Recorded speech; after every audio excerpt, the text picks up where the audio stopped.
गुणातीतो अक्षरं ब्रह्म भगवान् पुरुषोत्तमः जनो जानन्निदं सत्यं मुच्यते भवबन्धनात्। श्री स्वामीनारायण भगवाननी जय, अक्षर पुरुषोत्तम महाराजनी जय, राधा कृष्ण देवनी जय, सियावर रामचंद्र भगवाननी जय, प्रमुख स्वामी महाराजनी जय। આજની વાતનો વિષય છે માય ફેમિલી હેપી ફેમિલી, એટલે કે મારું કુટુંબ સુખી કુટુંબ. વાતનું શીર્ષક જોતા પહેલો જ પ્રશ્ન તમને સાહજિકે થવો જોઈએ કે why would a sadhu talk on this topic? એક સાધુ, એક સંત એ આ વિષય ઉપર શું વાત કરશે ને કેવી રીતે કરી શકશે? કારણ કે અનુભવ તો છે નહીં. મારું કુટુંબ સુખી કુટુંબ એવો અનુભવ તો છે નહીં, તો આ વાત ઉપર એ કેવી રીતે નિરૂપણ કરી શકશે? પણ આપ સૌ જાણો છો એમ આપણી સંસ્થામાં બાળકો, યુવકો એ તમામના મંડળો ખૂબ સુંદર ચાલે છે. દેશ પરદેશમાં આપણા સેમિનાર્સ, આપણી કોન્ફરન્સીસ, આપણી શિબિરો, આપણા કેમ્પ્સ બહુ સુંદર થાય છે, જેમાં બાળકો, કિશોરો, યુવકો એની સાથે સંતો બધા દરેક રીતે પ્રવૃત્તિમાં જોડાતા હોય. એમના શૈક્ષણિક પ્રશ્નો હોય, કૌટુંબિક પ્રશ્નો હોય, ઇત્યાદિકમાં એની સાથે રહેતા હોય, વાત સાંભળતા હોય, નિરાકરણ આપતા હોય. એટલે એ દ્રષ્ટિએ ઘણો બધો અનુભવ જે બાળ યુવા પ્રવૃત્તિ સાથે સંતો હોય એને હોય. બીજું આપણા સંપ્રદાયની રીત છે કે સંતો ઘરે ઘરે પધારે છે, એટલે દરેક ઘરે જવાનું થાય ત્યાં દરેક પ્રકારની નાની મોટી વાત હોય, કોઈ પ્રશ્ન હોય તો હરિભક્તો રજૂ કરે, ભગવાનને પ્રાર્થના કરી અને સાથે સાથે નિરાકરણની પણ વાત થાય. એટલે એ રીતે પણ કુટુંબના ઘણા બધા પ્રશ્નો એની જાણકારી હોય, એ પ્રશ્નોના સમાધાન કેવી રીતે આવી શકે એવી વાતની સમજણ હોય અને એમાં મદદરૂપ થઈ શકાય. એટલે એ દ્રષ્ટિકોણથી આ વિષય ઉપર વાત થઈ શકે.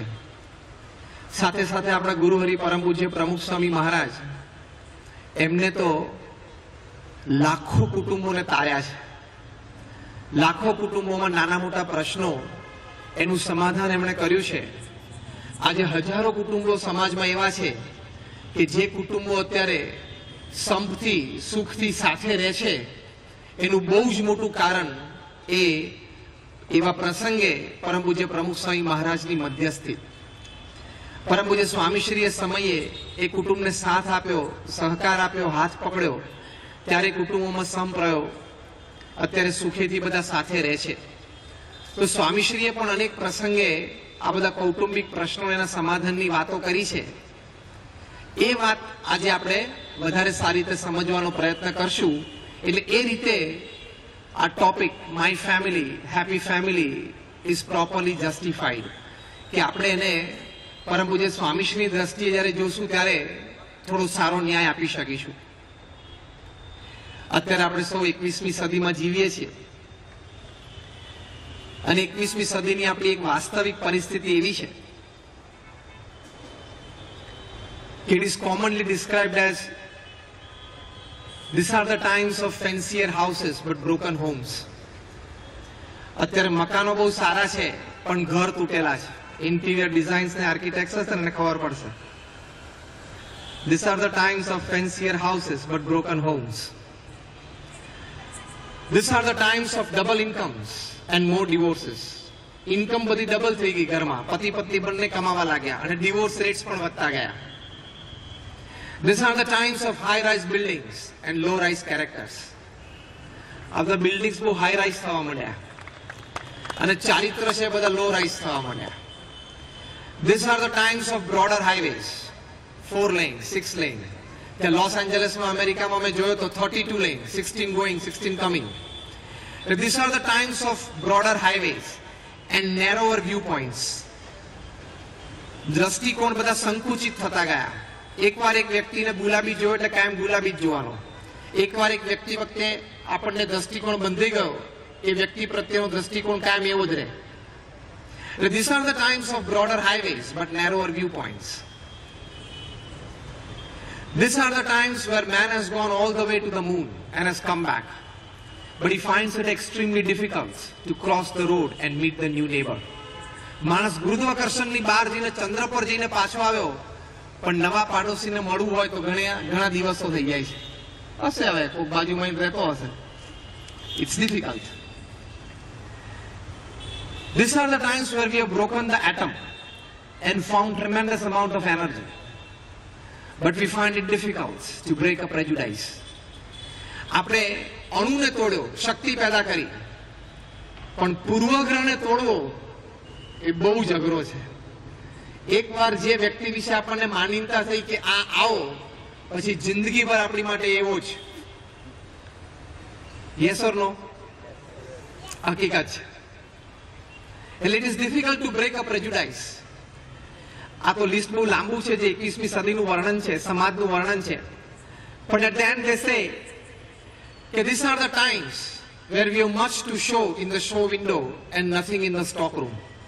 અત્યારે સમય એવો છે કે આપણને શો વિન્ડોમાં દેખાડવા માટે ઘણી બધી વસ્તુ છે, પણ સ્ટોક રૂમમાં, હૃદયમાં આપણી પાસે બહુ ઓછા મૂલ્યો, લાગણીઓ ઓછી છે. આ એક વાસ્તવિક પરિસ્થિતિ અત્યારે 21મી સદીની છે, એમાં આપણે જીવી રહ્યા છીએ. કટથ્રોટ કોમ્પિટિશન પ્રોફેશનલ એજ ઉપર છે. સોશિયલ સર્કલ્સમાં પણ ઇન્ટરેક્શન્સમાં ટેન્શન્સ છે.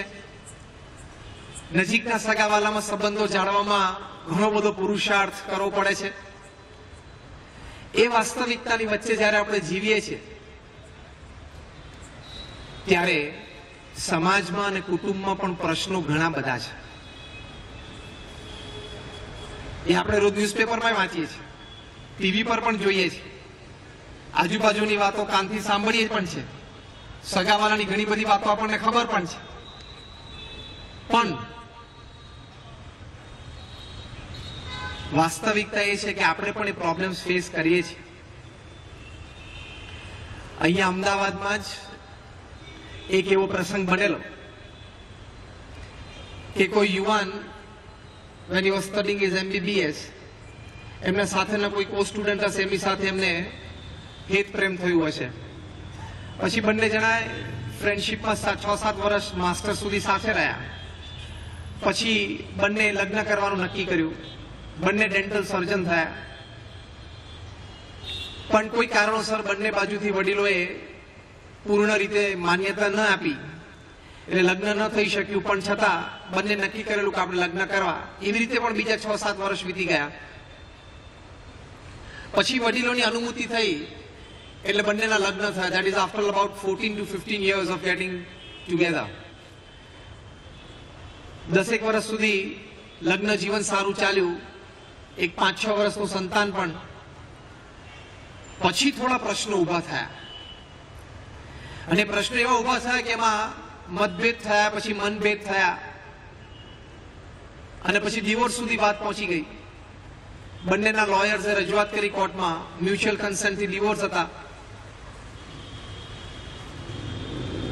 જજે પૂછ્યું કે બંને જણા પેપર્સ અત્યારે સાઇન કરો છો, who will take care of this little kid? તો પતિ પત્નીએ બંનેને એકબીજાની સામે આંગળી ચીંધી. એ ધ્યાન રાખશે, પતિ કે એ ધ્યાન રાખશે. પેલા નાના બાળકને આમ જોવાનું કે કોની સાથે મારે રહેવાનું છે. બંને ડેન્ટલ સર્જન્સ હતા, રોડ ઉપર મજૂરી નતા કરતા, બહુ જ ભણેલા હતા, the so called intellectuals. કોર્ટે કીધું કે બંને જણા તમે પાછા જાઓ, તમારા માતા પિતાને બોલાવો, એટલે બાળકના દાદા દાદી અને નાના નાની એને બોલાવો, અને એની હાજરીમાં કાલે આપણે ફરી વખત જજમેન્ટ આપીએ. કોર્ટે બંને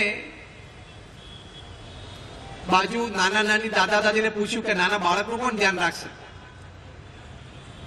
ત્યારે છેલ્લે એના નાની તૈયાર થયા કે હું આ બાળકનું ધ્યાન રાખીશ. અને જેવી એના નાનીએ હા પાડી એટલે dental surgeon couple, the husband and wife, બંને જણાએ આમ બહુ જ સારી અમેરિકન સ્ટાઇલ મેનરથી થેન્ક યુ મોમ, તમે નાના બાળકનું ધ્યાન રાખવા તૈયાર થયા એટલે તમારો ખૂબ આભાર એમ કહીને ડિવોર્સ પેપર્સ ઉપર સહી કરી અને પાછા પાર્કિંગમાં જઈને કાર પિકઅપ કરીને નીકળી ગયા. 90s માં એમનો 2 કરોડનો બંગલો આજે પણ આ સેટેલાઇટ વિસ્તારમાં અમદાવાદમાં જે બંગલો જે ખાલી પડ્યો છે, કોઈ ત્યાં રહેતું નથી. હવે 7 વર્ષની friendship, another 7 years of courtship, marriage, 10 years of marriage, a kid. એના પછી આ પ્રશ્ન થયો. પ્રશ્નનું કારણ શું હતું? એક જેન્ટલમેન છે, he was serving somewhere, અને ધ લેડી છે એની ઇન્કમ વધી ગઈ એટલે એને પોતાની પ્રાઇવેટ ક્લિનિક સેટઅપ કરી. એટલે ઈગો ઇશ્યુઝ આવે ને, મારા વાઇફ મારા કરતા વધારે કમાય તો ઈગો ઇશ્યુઝ આવવાનો છે. તો ધીસ ઇઝ વોટ હેપન. અને સેપરેશન આવ્યું. જો કે ઈગો ઇશ્યુઝ ઉભા થાય તો થાય, આ એક ફેમિલીમાં બહુ જ મોટો પ્રશ્ન છે. એક બીજો પ્રસંગ તમને કહું. 1996માં ત્યાં યુએસમાં, ન્યુયોર્કમાં અમે શિબિર કરતા હતા. તે વખતે ફેમિલી શિબિર્સમાં બધા ચિલ્ડ્રન સાથે, ટીનેજર્સ સાથે, એલ્ડર્સ સાથે ગ્રુપ ડિસ્કશન્સમાં બેસતા હતા. એમાં સુભાષભાઈ એક પ્રસંગ કર્યો. એને કહ્યું કે સ્વામી, એકવાર હું, મારા પત્ની, મારો 11 year old સન અને મારા 8 વર્ષની ડોટર, અમે લોકો 4 જણા રાત્રે ડિનર ટેબલ ઉપર સાથે હતા. અને casually just out of nowhere મારા વાઇફને જરા ઉત્સાહ આવી ગયો અને એમણે પૂછ્યું મારા સનને કે જો અત્યારે તો આપણે બધા ફેમિલી સાથે બેઠા છીએ ડિનર ટેબલ ઉપર, બધા આનંદ કરીએ છીએ, સાથે જમીએ છીએ, કાલે સવારે તું કોલેજ જઈશ, યુનિવર્સિટી જઈશ, યુ વિલ ગ્રેજ્યુએટ આઉટ, તારે સારી જોબ હશે, પછી તું બિઝનેસ કરીશ, તારા પણ મેરેજ થશે, પછી તારે પણ આવા કિડ્સ હશે, તે વખતે હું અને તારા પપ્પા બંને વૃદ્ધ થઈ ગયા હશું, તો તે વખતે આઈ થિંક આપણે ડાઇનિંગ ટેબલ થોડું મોટું લાવવું પડશે જેથી આપણે બધા સાથે બેસીને જમી શકીએ. Isn't it? તો પેલા 11 વર્ષના છોકરાએ એના ફાધરને જવાબ આપ્યો કે dad, your idea is fine, but I think I will have to ask my wife at that time. Dad, તમારો આઈડિયા બહુ સારો છે કે આપણે બધા સાથે રહીને પ્રેમથી સાથે જમીએ, સાથે રહીએ, પણ મારે મારા વાઇફને વખતે પૂછવું પડશે કે તમને મારે સાથે રાખવા કે નહીં, ઓપિનિયન તો લેવો પડશે કે નહીં. સુભાષભાઈએ કીધું કે આ સાંભળ્યું અને મારા વાઇફના હાથમાંથી ફોર્ક છૂટી ગઈ. બહુ આશ્ચર્ય લાગ્યું. એટીટ્યુડ ઇશ્યુઝ, આવા ઇશ્યુઝ પણ ફેમિલીમાં ઉભા થાય છે. આ વિચારધારા ખાલી વેસ્ટમાં છે એવું નથી. The wind from the west is coming to the east. અને સમરમાં વેલી આવે એટલે વાયરો અત્યારે ભારતમાં પણ વાય છે. મોટા સિટીઝમાં, આવા મેગા મેટ્રો સિટીઝમાં થાય છે. તો આવા એટીટ્યુડ ઇશ્યુઝ પણ ઉભા થાય. એના પણ ઘણા બધા પ્રશ્નો છે. ત્રીજી પ્રકારના એક પ્રશ્નો ફેમિલીમાં એવા છે જ્યાં જોઈન્ટ ફેમિલીઝ નથી, કહેતા ન્યુક્લિયર ફેમિલીઝ છે. એટલે પતિ પત્ની અને સંતાન એટલા જ સાથે રહેતા હોય, બીજા કોઈ વડીલ, દાદા દાદી કોઈ સાથે ન હોય. It's a nuclear family. એમાં હસબન્ડ વાઇફ બંને એ લોકો ભણેલા હોય, બંનેને જોબ કરવી હોય, they have an self esteem for a good job. તો એમાં પણ ઘણા બધા એવા ફેમિલીઝમાં ઇશ્યુઝ ઉભા થાય છે. કારણ કે એમાં સમયનો પ્રશ્ન, ટેન્ડર લવ, ટેન્ડર કેર, એનો બધા ઇશ્યુઝ, સમય ના આપી શકતા એટલે ઘણા બધા પ્રશ્નો ઉભા થાય. કારણ કે આપણે જાણીએ છીએ ને, એટમ હોય, એટમની અંદર શું હોય? પ્રોટોન હોય, ઇલેક્ટ્રોન હોય અને ન્યુટ્રોન હોય. દરેકને પોતાનું ઓર્બિટ હોય. પ્રોટોન છે પોઝિટિવ ચાર્જ, એનું એક ઓર્બિટ હોય. ઇલેક્ટ્રોન છે નેગેટિવ ચાર્જ, એનું પણ એક ઓર્બિટ હોય. અને ન્યુટ્રોન હોય વચ્ચે, એને કોઈ ચાર્જ ના હોય. અને દરેક પોતપોતાની ઓર્બિટમાં રહે, એકબીજાની ઓર્બિટમાં જાય નહીં. જે આપણે ફિઝિક્સ ભણ્યા છે આપણને બધાને ખબર છે. એમ ન્યુક્લિયર ફેમિલીમાં શું હોય? ફાધર છે પ્રોટોન, પોઝિટિવ ચાર્જ, એના બિઝનેસ સર્કલમાં હોય. એના મધર છે ઇલેક્ટ્રોન નેગેટિવ ચાર્જ, એના સોશિયલ સર્કલમાં હોય, અને પેલું નાનું ટાબરિયું ન્યુટ્રોન ચાર્જ વગરનું વચ્ચે બેઠું બેઠું જોતું હોય ક્યારે પ્રોટોન ને ઇલેક્ટ્રોન નજીક આવે. પણ એ પ્રોટોન થી ઇલેક્ટ્રોન કોઈ દિવસ ન્યુટ્રોન થી નજીક આવે નહીં. સવારે છોકરો ઉઠીને દોડીને સ્કૂલે જતો હોય ત્યારે પપ્પા સાથે મુલાકાત થાય નહીં, પપ્પા સૂતા હોય. સાંજે છોકરો આવે 4, 4:30, 5 વાગે ત્યારે પપ્પા ઓફિસમાં હોય, અને પપ્પા સાંજે આવે ત્યારે અઠવાડિયામાં એકાદ બે વખત ભેગા થાય, બાકી તો બધા થાકીને સુઈ ગયા હોય. એટલે they are just carrying on, they are just pulling on. આ ન્યુક્લિયર ફેમિલીઝના પણ ઘણા બધા ઇશ્યુઝ છે કે ચિલ્ડ્રનને મોરલ બિહેવિયર્સ નથી શીખ્યા હોતા. they are not sometimes good at academics. એ લોકોની હેબિટ્સ બધી બગડી જતી હોય છે, કારણ કે એ લોકોને ટોપથી જે કવર મળવું જોઈએ, જે દાદા દાદીનો લેપ, એનો જે ખોળો મળવો જોઈએ, એ નથી મળતો. many constraints, financial constraints હોય, space constraints હોય ફ્લેટ્સમાં, પણ these are the issues. એક ન્યુક્લિયર ફેમિલીનો પણ એક ઇશ્યુઝ હોય છે, આ લવ એન્ડ કેર ઇશ્યુઝ, એ પણ કુટુંબોમાં બહુ જ મોટા હોય છે. એવા પણ એક પ્રશ્નો ઘણા બધા થાય છે, અને ન મળે ત્યારે ઘણી વખત ભયંકર દશા થાય છે. અત્યારે સર્વેક્ષણ પ્રમાણે યુએસમાં જેટલા ફેમિલી ઇશ્યુઝ છે એમાં મેજર શેર આનો છે, because children are living with single parent, either the mother or the father. એને પ્રોપર લવ, કેર, નર્ચરિંગ ના થયું હોય, એક પ્રોપર હોમ એન્વાયરમેન્ટ ના મળ્યું હોય, એટલે છોકરાને અમુક ભાવનાઓ, લાગણીઓ, પ્રેમ, સહિષ્ણુતા, દયા, લાગણી, મદદ, આ બધું એને જન્મતું જ નથી.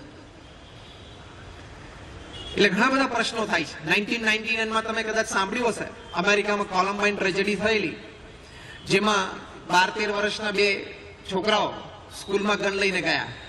અત્યારે તો અમેરિકાની ઘણી બધી સ્કૂલ્સમાં, પ્રાઇમરી સ્કૂલ્સમાં મેટલ ડિટેક્ટર્સ મૂકવામાં આવ્યા છે, કારણ કે ગન લઈને છોકરાઓ સ્કૂલમાં જતા હોય. તો એરિક હેરિસ અને ડાયલન ક્લીબોલ નામના 2 છોકરાઓ એ શોટગન લઈને સ્કૂલમાં ગયા, અને they went on a shooting spree. They killed about like 12-13 children. They shot at the class teacher. પછી બંનેને પકડ્યા, એની પાસેથી ગન લઈ લીધી, એને રિહેબ સેન્ટર્સમાં રાખ્યા, અને આખી એમની રિહેબની ટીમ એમની માટે નિમાઈ. એ લોકોના ફેમિલી સાથે પણ રહી, એના ફેમિલીનો હિસ્ટ્રી પણ જાણ્યો, આ છોકરાઓનું આવું માનસ કેવી રીતે થઈ ગયું, આખું ટ્રેન્ડ ઓફ બિહેવિયર્સ જોયું. યુએસ ગવર્મેન્ટ આખી કમિટી, સર્ચ કમિટી મૂકી કે આવું કેમ થયું. અને the search committee, they came to a conclusion. They said that these children, they lacked a positive nurturing back home. એમને ઘરે, એમના કુટુંબ દ્વારા એક સવડી દ્રષ્ટિકોણથી એની માવજત નથી થઈ. બીજું એમણે કહ્યું, they lacked a strong social support system. એ લોકોને સામાજિક હૂંફ ઓછી મળી. કાકા, મામા, માસી, એ બધા સાથે હળવા મળવાનું ઓછું થયું, એ બધા સાથે એને વાર્તાલાપ ઓછો થયો, એ બધા તરફથી પ્રેમ, લાગણી, સહિષ્ણુતાનો અનુભવ ઓછો થયો. એટલે he had a lack in social support system. અને ત્રીજી વાત એમણે કરી કે the correct intervention was not done at the right time.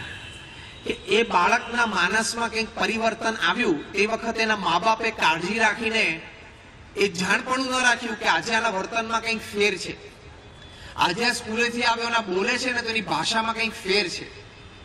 એ જે માતા પિતાને સૂઝ આવી જવી જોઈએ, એ માતા પિતાએ જે ધ્યાન રાખવું જોઈએ, એ સમયે ન રાખી શક્યા.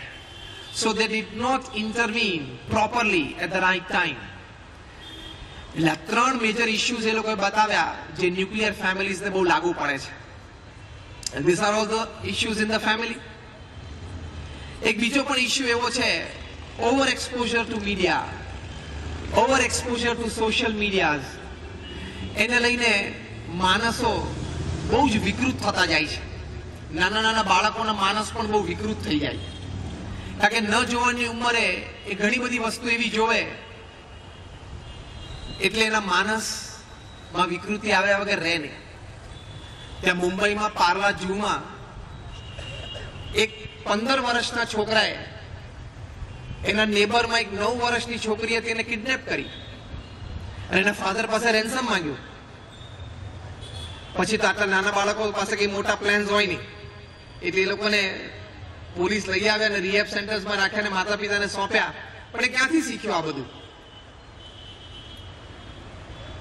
જે વસ્તુ એને જોવાની નથી એ જોઈ. See, you can't restrict the flow inside. You have to restrict the exposure of your children. ત્યાંથી તો બધું આવવાનું જ છે, સ્ક્રીન્સ ઉપર તો બધું જ આવવાનું છે, એને આપણે રોકી શકતા નથી. You have to restrict your children. You have to take care of your family members. That is your job, your responsibility. You are supposed to do it. એટલે એ ઓવર એક્સપોઝર થાય છે, એના પણ ઘણા બધા પ્રશ્નો એ થાય છે. યુએસમાં એક ટીનેજર હતો, 14 જ વર્ષનો, નેટ ઉપરથી બોમ્બ બનાવી દીધો. એ પણ મટીરિયલ મળે છે, રિમોટ કંટ્રોલ બનાવ્યું. પછી એને એમ થયું કે ટ્રિગર થશે કે નહીં થાય, પણ નહીં થાય. હું તો નાનો છોકરો છું, મેં બનાવ્યું છે, કદાચ મારાથી તો કેવી રીતે બોમ્બ ટ્રિગર થાય, છતાં પણ થાય તો એવી પાછી બીક લાગી. એટલે એના ઘરના સેન્ટ્રલ જે માસ્ટર બેડરૂમ હતો ત્યાં એને મૂક્યો બોમ્બ બેડની નીચે, અને એ પાસે બહાર ગાર્ડનમાં ગયો અને ટ્રાય કર્યો, ટ્રિગર કર્યું રિમોટથી, અને બ્લાસ્ટ થયું. આજુબાજુના 5-10 ઘર નુકસાન થયું. એનું ઘર તો આખું ટુકડા ટુકડા થઈ ગયું. પછી યુએસ ગવર્મેન્ટને એમ થયું કે આ તો નેટ ઉપરથી પણ બોમ્બ બની શકે છે, એટલી બધી ઇન્ફોર્મેશન છે અંદર. તો ઓવર એક્સપોઝર ટુ મીડિયા, આ પ્રશ્નો છે, એને લઈને આ બધી વાતો બને છે. એક 2 વર્ષના છોકરાને આ રીડર્સ ડાયજેસ્ટમાં મેં ઘણા વર્ષ પહેલા વાંચેલું. એના માતા સ્નાન કરાવતા હતા અને એના વાંસો આમ સ્ક્રબ કરતા હશે, તે પેલો નાનો છોકરો બોલ્યો, એનું નામ Abhiram. This part of Abhiram's bath is sponsored by Mama. હવે આ બાળક આ વાક્ય શીખ્યો ક્યાંથી? એટલે over exposure to certain things, બાળકો માટે તમારે રિસ્ટ્રિક્શન રાખવું જ પડે, નહીં તો over exposure to media are issues. So there are ego issues, there are attitude issues, there are love and care issues, there are over exposure to media issues, there are nuclear family issues. આ બધા જ issues એના લઈને you can't make your family a completely happy family. આપણે ના બનાવી શકીએ, અને એમાં આ મીડિયા રિસ્ટ્રિક્શન તો આપણે રાખવું પડશે, તો આપણે આપણા કુટુંબને ખૂબ સારી રીતે સુખી કરી શકીશું. એટલે આ બધા ઇશ્યુઝની સાથે one thing is very clear. The basic understanding is કે first we are a divine unit. આપણે કુટુંબમાં પતિ પત્ની અને સંતાનો સાથે ભેગા રહીએ છીએ. આપણે એક ડિવાઇન યુનિટ છે, design by God. It is not an accident, and nothing is an accident. ઘણા કહે છે ને કે હા, હું અને અમારા પત્ની છે, we met by an accident in train અને ધેન વી ગોટ અલોંગ ને વી ગોટ મેરિડ. એવું નથી. It is all pre designed by nature. એટલે you are a divine unit. એવી રીતે તમે ઘરમાં રહી શકો. And home is the foundation of society. Home is the foundation of the nation. And home is the foundation of this planet. It is the basic element of national greatness or national decadence. સમાજ, દેશ અને પૃથ્વી મહાન બને એની માટે ઘર જવાબદાર છે. સમાજ, પૃથ્વી એ મહાન બને કે ડિકેડન્સ એટલે એમાં સડો આવે, એની માટે પણ ઘર જ જવાબદાર છે. Home is the basic element where all people they learn virtues, they learn qualities, morality, values, character. આ બધું ઘરમાંથી શીખવાનું છે. કારણ કે સ્કૂલ્સમાં ઘણું બધું આપણે સેક્યુલર એજ્યુકેશનના લીધે ઘણું બધું શીખી નથી શકતા, જે આપણે ઘરમાં આપણા સંતાનોને આપણે શીખવાડવું પડે. બહુ વર્ષો પહેલા the then first lady of United States Barbara Bush convocation day માં બહુ સરસ વાત કરેલી કે the future of America does not depend upon what happens in the White House, but it depends upon what happens in every American house. એમ આપણે પણ the future of India does not depend upon what happens at Parliament કે જનપથ કે Prithviraj road, Akbar road, but what happens in every Indian house. દરેક ઘરમાં જો શાંતિ હોય તો પરમ પૂજ્ય પ્રમુખ સ્વામી મહારાજ કહે છે કે ઘર શાંતિથી વિશ્વ શાંતિ. ઘણી વખત સ્વામીશ્રી આ વાત કરે છે કે ઘરમાં શાંતિ હશે તો each small unit they come together to make a larger unit. Small units of peace they come together to make the whole society peaceful. એટલે ઘર, કુટુંબ એ સુખી રહે, શાંતિ રહે, સંપથી સાથે રહી શકીએ, એ ખૂબ અગત્યનું છે. કદાચ અત્યારે ઈરાકમાં શું થાય છે, સિરિયામાં થાય છે, યુ આર લેસ કન્સર્ન. પણ તમારા સનને 10th અને 12th માં ઓછા પર્સન્ટેજ આવે છે, યુ આર મોર કન્સર્ન. અને તમારો સેલિબ્રિટી હીરો બોલિવૂડમાં કે હોલિવૂડમાં કે કોઈ પોલિટિક્સમાં ખૂબ સારી પોસ્ટ ઉપર આવ્યો હોય, you are less concerned and more concerned with your son who got a gold medal, more concerned with your son who will be appearing for a good exam, and more concerned with your son who will get admission in a reputed university. તમારી માટે અગત્યનું છે ને? Yes or no? You are more concerned with that. એટલે એ ફેમિલીને આટલા પ્રશ્નોની વચ્ચે સાથે શાંતિથી સંપથી રાખવું હોય તો અમુક વિચારધારા, અમુક વર્તન, અમુક રહેણીકેણી, અમુક દ્રષ્ટિકોણ, અમુક વલણો આપણે સ્પષ્ટ સમજવા પડશે અને આચરણ કરવું પડશે. The first important attitude for my family to be happy is responsibility. હવે તમે બધા કહેશો કે અમે તમારા કુટુંબની જવાબદારી લીધી જ છે ને. We are responsible for everything happening in my family. Are you? છાતી પર હાથ મૂકીને તમે પૂછો કે do you consider yourself to be fully responsible for everything happening in your family? આપણે પૂરી રિસ્પોન્સિબિલિટી, એમાં પહેલી રિસ્પોન્સિબિલિટી છે quality time, love and care for all family members. હવે તમે આ પણ કહેશો કે અમે કરીએ છીએ, પણ થોડો સમજવાનો આપણે પ્રયત્ન કરીએ. ઘણા વર્ષ પહેલા એક એનજીઓ એવો પ્રયત્ન કર્યો કે માતા પિતા એકચ્યુઅલી એના બાળકો સાથે કેટલો સમય કાઢે છે એનો એક સર્વે કરીએ. રાત્રે 9 વાગે આપણે ટેલિફોન ડિરેક્ટરમાંથી રેન્ડમ કોલ્સ કરવા, the volunteers of the NGO, અને જે પણ ફોન પિકઅપ કરીને પૂછ્યું ફેમિલીમાં કે તો કોઈ ટીનેજર્સ છે, એટલે 12 થી 19 વર્ષની ઉંમરના સંતાનો તમારા કુટુંબમાં છે? જો એ હા પાડે તો કહેવાનું કે વી આર એન એનજીઓ, એક સર્વે કરીએ છીએ, એટલે યુ રિસ્પોન્ડ, અમારે એક સર્વે તૈયાર કર્યો છે ફોર બેટરમેન્ટ ઓફ સોસાયટી. એટલે બધા રિસ્પોન્ડ કરે. તો જો સંતાન હોય તો પૂછવું કે અત્યારે શું કરે છે, ઘરે છે કે બહાર છે, ઘરે હોય તો એ ભણે છે કે સૂઈ ગયો છે કે ટીવી જોવે છે, બહાર ગયો છે તો એ ક્યાં ગયો છે, કોની સાથે ગયો છે, ક્યારે આવશે, થોડા એવા ક્વેશ્ચન્સ. એટલે વોલેન્ટિયર્સ બધા રાત્રે બેસી ગયા, બધા રેન્ડમ કોલ્સ કર્યા. તે માટે કોલ 300 પીપલ, એમાંથી 100 જણા મળી ગયા જેને ટીનેજર્સ હતા ઘરમાં. બધા રિપોર્ટ તૈયાર કર્યો. કન્ક્લુડિંગ પેજ તૈયાર થયું ત્યારે એમાં લખવામાં આવ્યું કે out of the 100 successful calls, about 80 were picked up by teenagers who didn't knew where their parents were. 100 successful phone ગયા, પણ એમાંથી 80 જેટલા ફોન એવા પિકઅપ થાય કે બાળકોએ ઉપાડ્યા અને કે પપ્પા છે ઘરમાં? નથી. મમ્મી છે? નથી. હવે શું પ્રશ્ન પૂછવાનો? સર્વે શું કરવાનો હતો? માતા પિતાને પૂછવાનું હતું કે સંતાનો ક્યાં છે, શું કરે છે. અને નીકળ્યું શું? ફોન છોકરાઓએ ઉપાડ્યો, એને માતા પિતા ક્યાં છે ખબર નથી. This is not complete responsibility in the family. A responsibility આપણી હોવી જોઈએ. Fully you must give your time, selfless love and care to family members. એકવાર એક માતા એના નાના બાળકને એના પિતાનું નામ શીખવાડતી હતી. એટલે માતા છે ને એના બાળકને ડેડી શીખવાડ, ડેડી, ડેડ. એટલે પેલું બાળક પહેલો શબ્દ શીખતો હતો. નોર્મલી બાળક પહેલો શબ્દ શું શીખે? માં કે મમ્મી કે mamma, whatever the tradition in the family.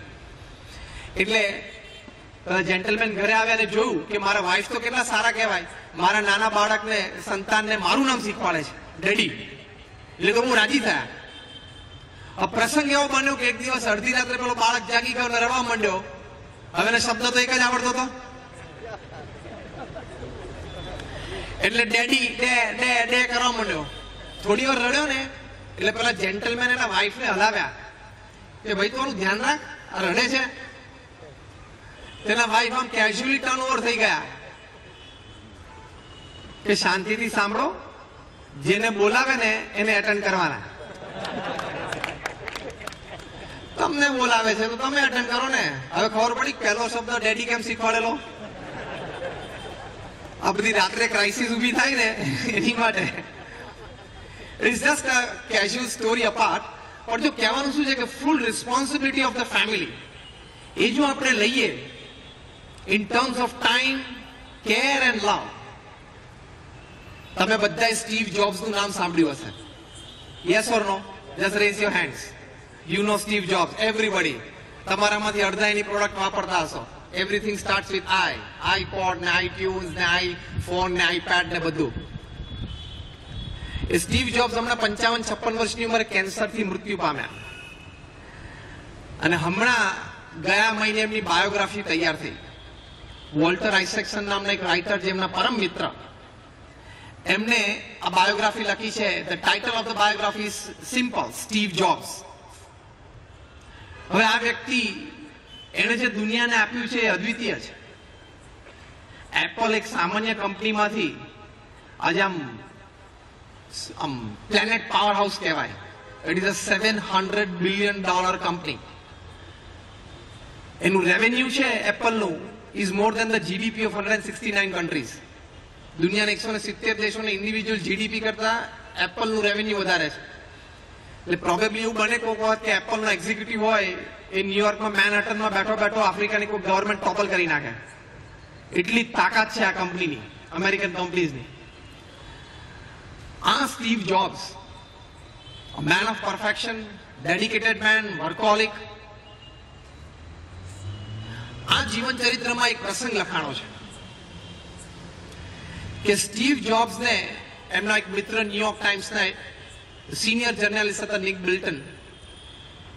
એક દિવસ એમના ઘરે એમને ઇન્વાઇટ કરેલા કે તમે જમવા માટે આવેલા. સ્ટીવ જોબ્સના ઘરે નિક બિલ્ટન એમનું ફેમિલી બધા જમવા ગયા.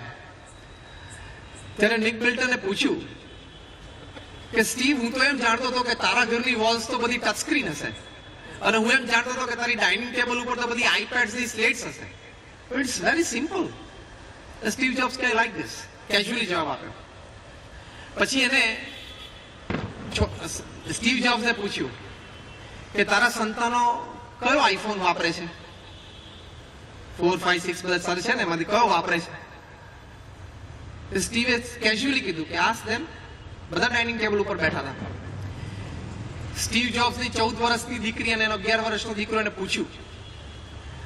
તો નિક બિલ્ટને પૂછ્યું ત્યારે સંતાનોએ કહ્યું કે we don't use iPhones and iPads. Nick Bilton કે મને તો આશ્ચર્ય થયું, સ્ટીવ જોબ્સના છોકરાઓ આઈ પ્રોડક્ટ નથી વાપરતા. એટલે એને સ્ટીવ જોબ્સને પૂછ્યું કે સ્ટીવ રિયલી? સ્ટીવ કે no, they have not touched iPhone and iPad.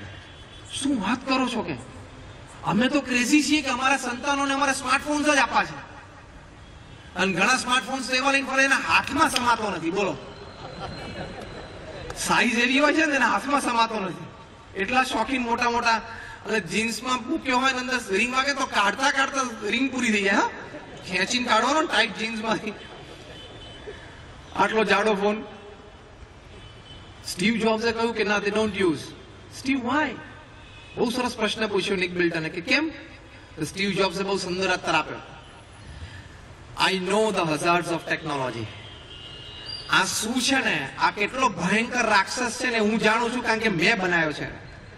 મારા સંતાનોને મારે રાક્ષસ સાથે એક્સપોઝ નથી કરવા, એના સંસ્કાર નથી બગાડવા, એનું ભવિષ્ય નથી બગાડવું. એટલે મેં, સ્ટીવ જોબ્સે, મારા સંતાનોને આઈફોન ને આઈપેડ નથી આપ્યા. અને તમે તમારા સંતાનોને સ્માર્ટફોન્સ આપો છો, ગેજેટ્સ આપો છો, નેટ કનેક્ટિવિટી ફોન ઉપર આપો છો, કારણ કે તમે માનો છો ઇન્ટુ ઇન્વર્ટેડ કોમાસ કે they need it. Right or wrong? તમે એમ માનો છો ઇન્ટુ ઇન્વર્ટેડ કોમાસ કે એમને તો ખૂબ જરૂર છે અને જમાના પ્રમાણે એમને જોઈએ. તો ધેટ મીન્સ આપણે બધા બુદ્ધિશાળી અને ડાયા અને સ્ટીવ જોબ્સ મૂર્ખ? યસ ઓર નો? હવે તો કોણ બોલે? આપણે બધા ડાયા અને સ્ટીવ જોબ્સ મૂર્ખ, એમ નક્કી થયું ને. કારણ કે આપણે આપણા સંતાનોને સ્માર્ટફોન્સની જરૂર છે એવું સમજીએ છીએ અને આપીએ છીએ ને, અને સ્ટીવ જોબ્સ નથી આપતા. સ્ટીવ જોબ્સને વોલ્ટર આઇઝેકસને પૂછ્યું, how do you spend your evenings? Steve જોબ્સે કીધું કે હું ગમે ત્યાં હોઉં, એટલે ઇન ધી ઓફિસ, હું 6:30 ઘરે આવી જાઉં, અને I make it a point કે અમે બધા ડિનર ઉપર સાથે બેસીએ. અને ડિનર પતે પછી અડધો પોણો કલાક સુધી અમે વાતો કરી. મારા ચિલ્ડ્રન સ્કૂલમાં શું શીખ્યા, શું કઈ નવું વાંચ્યું, એ બધી મને વાતો કરે. મને શું અમુક ક્રિએટિવ વિચારો આવ્યા, કારણ કે આ તો હી ઇઝ અ ડિજિટલ ઇવેન્જલિસ્ટ, એટલે કે મને શું વિચાર આવે હું મારા ચિલ્ડ્રનને કહું. વી શેર. અને મારા ચિલ્ડ્રનને હિસ્ટ્રીમાં બહુ રસ, અમે હિસ્ટ્રી વિશે વાતો કરીએ, પણ અમે અડધો પોણો કલાક રોજ વાતો કરીએ. So this is the responsibility as a parent. You have to spend quality time, give unconditional love and care to your next generation. એ આપવું જ પડે. તમે ગેજેટ્સને જેટલો સમય આપો છો, સોશિયલ સર્કલને જેટલો સમય આપો છો, મેગેઝિન્સ અને ન્યૂઝપેપર્સને જેટલા સમય આપો છો, ફ્રેન્ડ સર્કલમાં જેટલો સમય આપો છો, એટલો સમય સંતાનો અને કુટુંબીજનને આપવો પડે. You have two. અને તમે ન આપો તો પ્રશ્ન થવાના જ છે. તમારામાંથી ઘણા બધા એવા હશે કે જેને શેર બજારમાં ઘણા બધા ભાવ ખબર હશે, પણ તમારા સંતાનોના મેથ અને સાયન્સના માર્ક્સ નહીં ખબર હોય. બોલો, અત્યારે ઉભા કર્યા તો પ્રશ્ન થાય, ખરેખર થાય. એક વડીલ એક વખત મંદિરમાં આવે ને એને સંતોએ પૂછ્યું કે તમારો છોકરો શેમાં ભણે છે? તેને છોકરાનો ખભો લાવ્યો કે બેટા જો તો સ્વામી પૂછે છે, તું કે તો શેમાં ભણે છે? ખબર પડી?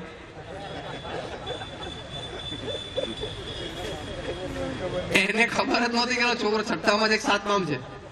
છોકરો કે ના હું એટલે 7th ભણું છું. એટલે એના father just to cover up કે સ્વામી તો બહુ હોશિયાર છે, બહુ સારું ભણે છે, અને દિવાળી પછી આપણે પાછા પુસ્તકો પણ બીજા લાવી આપીએ છીએ. એ તો પેલો ટેક્સ્ટ બુક ફાડી નાખે એટલે તું નવી લઈ આવે. તને ક્યાં ખબર જ છે કેટલા સબ્જેક્ટ છે? એટલે dean want to ask the third question કે કેટલા સબ્જેક્ટ છે બોલો, ને કોઈ પણ 2 ના માર્ક બોલો.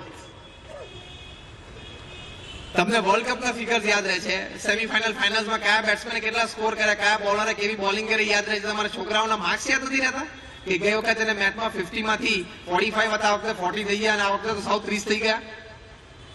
એ ટીવીમાં શું જોવે છે તમને ખબર નથી. એને તમને પીસી બેડરૂમમાં આપ્યું છે, ભયંકર ભૂલ કરી છે. It's dangerous.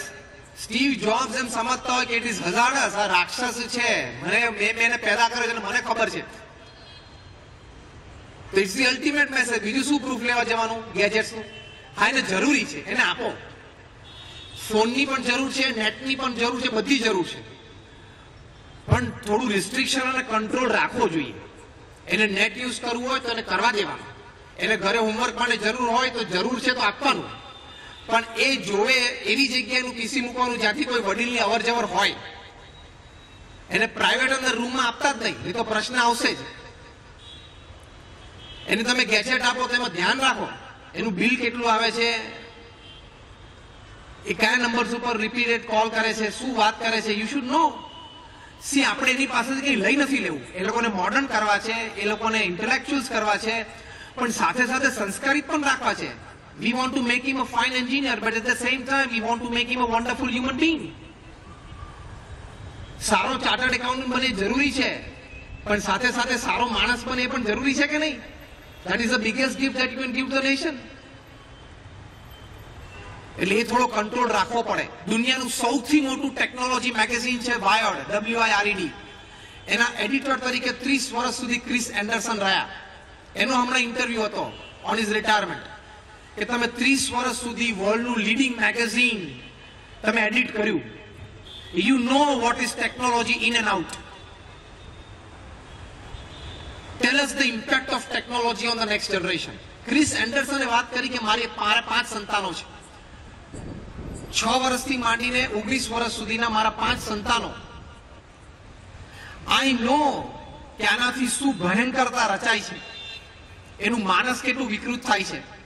એટલે I have restricted the use of technology to my children. અને એને સાબિત કરવા માટે ક્રિસ એન્ડરસને યુએસ ગવર્મેન્ટના હેલ્પથી આખી એક કમિટી બનાવી. એ લોકોએ સર્વે કર્યો, અને એ સર્વેમાં એક ફાઇન્ડ કર્યું કે નાના સંતાનો 6, 7, 8, 10 વર્ષના, 12, 15, 17 વર્ષના ટીનેજર્સ, એ લોકોને ખાલી અઠવાડિયા માટે પણ ગેજેટથી દૂર રાખે છે ને, તો પણ એ લોકોની સોફ્ટ સ્કિલ્સ બહુ ઇમ્પ્રૂવ થઈ જાય છે. How to talk, how to converse, how to express, how to smile, એ બધું એ લોકોની સોફ્ટ સ્કિલ્સ ઘણી બધી ડેવલપ થાય છે. તો અત્યારે સર્ટિફિકેટ્સ તો બધાને મળે છે એજ્યુકેશનમાં. ભારતમાં દર વર્ષે 17,000 MBA તૈયાર થાય છે, 4,000 ની જરૂર છે, બાકીના 13,000 બીકોમ ની જોબ કરે છે. ડિગ્રીઝ તો બધા પાસે આવી જવાની, સર્ટિફિકેટ્સ બધા પાસે આવી જવાના, પણ certain soft skills, certain values in life, that will surge him ahead, એને આગળ લઈ જશે. તો આ બધું ધ્યાન આપણે કુટુંબમાં રાખવું પડશે.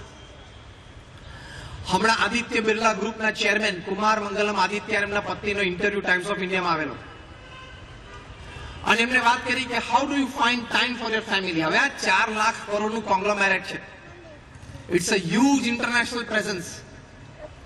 કુમાર મંગલમ બિરલાના ધર્મપત્નીએ વાત કરી કે અમારા આદિત્ય બિરલા ફેમિલીમાં ઇટ ઇઝ અ કસ્ટમ કે રાત્રે 8 વાગે એટલે બધાએ પોતાનો મોબાઈલ ફોન છે એ મોમને જમા કરાવી દેવાનો, એટલે આદિત્ય બિરલાના વિડોને. હવે અમે લોકો બધાને ટેવ પડી ગઈ, પોતાના બેડરૂમમાં બધા મોબાઈલ ફોન્સ મૂકી દે, અમે ડાઇનિંગ ટેબલ ઉપર સાથે હોય, અમે સાથે ટાઈમ સ્પેન્ડ કરીએ. Suddenly we have started finding more time between ourselves. We seem to be more happier. We seem to be liking each other more. કેવો અનુભવ એ લોકોને થયા કે અમે બધા એક સાથે સારો સમય કાઢી શકીએ છીએ, એકબીજાને આમ પ્રેમ વધી ગયો એવું લાગે છે, અમારી એકબીજા પ્રત્યે ખૂબ લાગણી અને પ્રેમ હતો એવો અમને અનુભવ થયો. તે લોકોએ મૂકી દીધો ફોન. કુમાર મંગલમ બિરલા એ જો 8 વાગે ફોન બંધ કરી શકતા હોય તો કેન યુ? ઇમરજન્સી એટેન્ડ કરવાની વાંધો નથી, પણ રાત્રે 11-12 વાગે તમે ફોન ચાલુ રાખો. કોઈક વખત કોઈ જરૂર હોય, કોઈ ફ્રેન્ડ હોય, કોઈ ઇમરજન્સી હોય, એ બરાબર છે, પણ રાત્રે તમે 11 વાગે, 11:30, 12 વાગે પણ બધું ચાલુ રાખો તો are you a slave of it? It is meant to serve you. તમારી સેવા માટે જન્મ્યું છે ને ગેજેટ, તો તમે તો એના નોકર નથી ને. અને તમે 11-12 વાગે ફોન ચાલુ રાખો છો. કદાચ તમે પ્રાઇમ મિનિસ્ટર્સ ઓફિસમાંથી એક ફોન એક્સપેક્ટ કરો છો એટલા માટે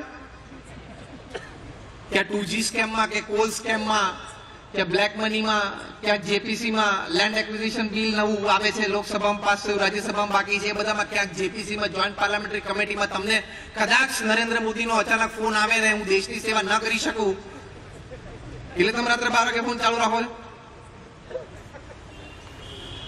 તમને લાગે છે તમને ખૂબ ખબર છે આ બધા સ્કેમ્સ વિશે, તમને કોઈ બોલાવશે દિલ્હી એવું લાગે? તો શું કામ 11 વાગે ફોન ચાલુ રાખો છો? એટલે જો એ બધો ટાઈમ આપણો ખાઈ જાય છે, યુ ડોન્ટ નો, આટલો બધો સમય આપણો ખાઈ જાય છે. Indians are the worst slaves. Average Indian checks his phone 100 times a day. એટલે તો આ બધાને ફોરેન ઓપરેટર્સને મજા આવે છે ઇન્ડિયામાં. તો એ સમય આપણે બચાવીને કુટુંબ માટે કાઢવો જોઈએ. જો કુમાર મંગલમ બિરલા કાઢી શકે, સ્ટીવ જોબ્સ કાઢી શકે, તો તમે સમય ના કાઢી શકો તમારા કુટુંબીજન માટે? હા કે ના? કાઢી શકો સમય. You can. અને એ સમય આપશો તો એને સંસ્કાર આવશે, એ સમય આપશો તો એનામાં વેલ્યુ સ્કિલ છે. પ્રમુખ સ્વામી મહારાજ ઘણી વખત કહે છે કે જો તમે તમારા સંતાનોને સંસ્કાર નહીં આપો તો સંપત્તિ અને સંતતિ બંને ખોવાનો વારો આવશે. એ સંસ્કાર આપવાનું મૂળ કારણ, પ્રથમ પગથિયું સમય છે. તમે સમય આપો ને સાથે બેસો તો એ વેલ્યુ શીખશે, કેરેક્ટર શીખશે, વર્ચ્યુઝ એના લાઈફમાં આવશે. પ્રમુખ સ્વામી મહારાજ મુંબઈમાં હતા. એક નાનો બાળક 5 વર્ષનો નીલકંઠ, અત્યારે ત્યાં હોંગકોંગમાં બહુ મોટો ઇન્વેસ્ટમેન્ટ બેન્કર છે, ઘણા વર્ષો પહેલાનો આ પ્રસંગ છે. પ્રમુખ સ્વામી મહારાજ જમતા હતા ત્યારે આપણે જાણીએ છીએ કે સંતો કે હરિભક્તો કે કાર્યકર્તાઓ પોતાના કાર્યનું રિપોર્ટિંગ કરતા હોય. તે વખતે આ નીલકંઠ પણ નાનો બાળક પાછળ બેઠો હશે, એને પ્રમુખ સ્વામી મહારાજને જમ્યા પછી ડેન્ચર્સ કાઢીને સાફ કરતા જોયા. બીજે દિવસે મુલાકાત દરમિયાન આવ્યો સ્વામીશ્રી પાસે અને સ્વામીને આવીને એમણે વાત કરી કે સ્વામી ગઈકાલે તમારા દાંત મેં કાઢતા જોયા, મેં ઘરે જઈને બહુ ટ્રાય કરી પણ મારા તો ના નીકળ્યા. પ્રમુખ સ્વામી મહારાજ કહે છે તારે ટ્રાય નહીં કરવાનો, હા, તું ટ્રાય ના કરીશ તો કે સ્વામી મારા દાંત પણ તમારી જેમ ક્યારે નીકળશે? સ્વામી કે તું મારા જેવડો થઈશ ને પછી નીકળશે, પણ ત્યાં સુધી પ્રયત્ન ના કરીશ. નીલકંઠની પાછળ જ બોમ્બેના લીડિંગ સોલિસિટર હીરાલાલ સોઢા ઉભા હતા મુલાકાતમાં લાઈનમાં. એ આ વાર્તાલાપ સાંભળતા હતા. તો નીલકંઠે કહ્યું કે બાપા એક વિનંતી છે. સ્વામી કે શું? કે મારે નજીકથી જોવું છે, તમે દાંત કાઢો ને. હવે there was a long queue of people. 100 જણા મળનારા મુલાકાતીઓ હતા અને આ કક્ષાના લોકો, એની વચ્ચે એક બાળકે આવી વિનંતી કરી. વિધાઉટ અ સેકન્ડ હેસિટેશન પ્રમુખ સ્વામી મહારાજે મોઢું ખોલીને દાંત બહાર કાઢ્યા. અને પેલો બાળક જોઈ રહ્યો, કારણ કે એને જિંદગીમાં પહેલી વાર જોયું કે આમ દાંત એક સાથે બધા બહાર નીકળી જાય. એમ થયું કે મોઢામાં શું હશે? તો કે સ્વામી આ કરો તો આ. તો નીચે પ્રમુખ સ્વામી મહારાજ આમ મોઢું પોળું કર્યું. તો એને આમ નીચેથી પેલા બાળકે જોયું કે સ્વામી એક દાંત નહીં અંદર. સ્વામી કે જો આ બધા હાથમાં છે. પછી કે નાના બાળક તો ઇન્ક્વિઝિટિવનેસ હોય એટલે નાના બાળક કે સ્વામી મને અડું અડું આમ અડું. તો સ્વામી કે અડ. એટલે પેલા બાળકે આમ બેન્ચર્સ ઉપર આમ આંગળી ફેરવી. બાળકને પૂર્ણ સંતોષ આપ્યો. પછી ફરી બાળકે કીધું બાપા હવે પહેરો ને પાછા કેવી રીતે ફિક્સ થઈ જાય મારે જોવું છે. સેવક સંતે બેન્ચર્સ ધોયા, હાથ ધોયા. પ્રમુખ સ્વામી મહારાજે પાછા દાંત પહેર્યા કે સ્વામી આ કરો તો મારે દાંત જોવા છે. પ્રમુખ સ્વામી મહારાજે ફરી આ મોઢું પોળું કર્યું. પેલા બાળકે પાછું જોયું, સ્વામી બધા ફિટ થઈ ગયા. પેલો બાળકે સ્વામી બધા ફિટ થઈ ગયા. સ્વામી ક્યાં થઈ ગયા. પછી પેલા છોકરાની વિનંતી પ્રમુખ સ્વામી મહારાજે માન્ય રાખી હતી. પેલો બાળક કે સ્વામી થેન્ક યુ એમ કહીને જતો હતો ને સ્વામીનો હાથ પકડ્યો. સ્વામી કે પણ તારે પ્રયત્ન નહીં કરવાનો કાઢવાનો. એ તો નહીં, નાનો બાળક તો પકડ લઈને ખેંચે તો કે તારે પ્રયત્ન નહીં કરવાનો. તું મોટો થઈશ ને મારા જેવડો ત્યારે તારે પણ આવું થશે, પણ અત્યારે નહીં કરવાનું. હા. પછી બાળકને પ્રસાદ આપ્યો. હીરાલાલ સોઢા એટલું બધું એમને આશ્ચર્ય થયું એ કે સ્વામી હું તો એમ સમજતો હતો કે અમારા જેવા મોટા માણસને તમે હંમેશા સમય આપો છો, અમારા જેવી વ્યક્તિઓને તમે મળો છો, પણ એક નાના બાળક માટે તમે આટલો બધો સમય કાઢો છો, આટલા પ્રેમથી મળો છો. અને I could C, I felt, મેં અનુભવ કર્યો કેટલા પ્રેમથી તમે એની સાથે સમય આપ્યો. 6-7 મિનિટ સુધી એની સાથે વાતો કરી. હવે પ્રમુખ સ્વામી મહારાજ એક બાળક સાથે આટલો સમય કાઢી શકતા હોય તો આપણે આપણા સંતાનો સાથે કાઢવો જોઈએ કે નહીં? અત્યારે તમને પૂછ્યું હોય તમારા બાળકના 5 ફ્રેન્ડનું નામ બોલો, એના 5 સબ્જેક્ટના માર્ક્સ બોલો, એના 5 લાઇક્સ અને ડિસલાઇક્સ બોલો, એને કયો કલર ગમે છે, કયું ફૂડ ગમે છે, કયો ટેસ્ટ છે એનો, તો 50% કેસમાં 50% જવાબ ઓછા આવે. હા કે ના? બોલો ફેથફુલી હાથ ઊંચો કરો. અડધો જ થાય છે ને, આખો તો કેવી રીતે થાય? વાંધો નહીં, અઘરું છે. પ્રમુખ સ્વામી મહારાજ આટલો બધો સમય કાઢી શકે છે. You have to give time. Till 6 PM you are a businessman. After 6 PM you are a family man. નક્કી જ કરી રાખવાનું. 6 વાગ્યા સુધી તમારે જે કરવું હોય કરો સાંજે. પણ સાંજે 6 કે કોઈને 6:30, કોઈને 7 હોય, પણ મેક્સ ઇઝ ધેટ. તમારે સમય તો આપવો જ પડે અને એ સમયથી જ કુટુંબ સુખી રહેશે. વોરેન બફેટ આટલા મોટા ઇન્વેસ્ટર અને the main with golden hands, જ્યાં હાથ નાખે છે ત્યાંથી પૈસા લઈને બહાર આવે છે. $100 અબજ થી વધારે એમનું ઇન્વેસ્ટમેન્ટ છે. એમને એમના પત્ની એ બંને એમના કૌટુંબિક જીવન વિશે એક પ્રસંગે વાત કરી. પ્રસંગ એવો હતો કે એમના લગ્ન જીવનને 50 વર્ષ પૂરા થયા.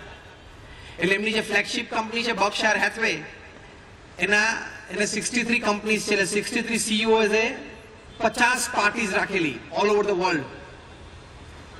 કારણ કે આ રિચેસ્ટ કપલ ઓન અર્થ. ન્યુયોર્કમાં હતી, LA માં હતી, ઉપર ટોરન્ટોમાં હતી, પછી આ બાજુ સિડનીમાં હતી, ઓકલેન્ડમાં હતી, સિંગાપુર, હોંગકોંગમાં હતી, દિલ્હીમાં, પેરિસ, કન્ક્લુડિંગ પાર્ટી લંડનમાં હતી. અને લગભગ 10 જેટલા યુરોપના હેડ્સ ઓફ સ્ટેટ્સ હાજર હતા. એટલે બહુ ડિગ્નિફાઈડ પાર્ટી હતી. એમાં બફેટ કપેલ ઉપર સ્ટેજ ઉપર બેઠા હતા. બધા પોતપોતાના પ્રસંગો ફેમિલી સાથેના વર્ણન કરતા હતા. એમાં એક જેન્ટલમેને સભામાંથી ઉભા થઈને પૂછ્યું કે Warren, can I ask you a question? એટલે વોરેન બફેટે કીધું પ્લીઝ. એટલે એને કહ્યું કે if you don't mind, what is the secret of your 50 years of happy married life? 50 વર્ષ સુધી લગ્ન જીવન સુખેથી શાંતિથી સાથે રહીને જીવ્યા, એનું રહસ્ય શું છે? એટલે વોરેન બફેટ આમ માઇક એડજસ્ટ કરતા હતા ત્યાં સુધી એમના પત્નીએ માઇક્રોફોન ખેંચી લીધું કે આનો જવાબ મારે આપવો છે. વોરેન બફેટના ચહેરા ઉપર એક પણ કરચલી ફરી નહીં, એની ઉપરથી લોકોને 50% જવાબ તો મળી ગયો.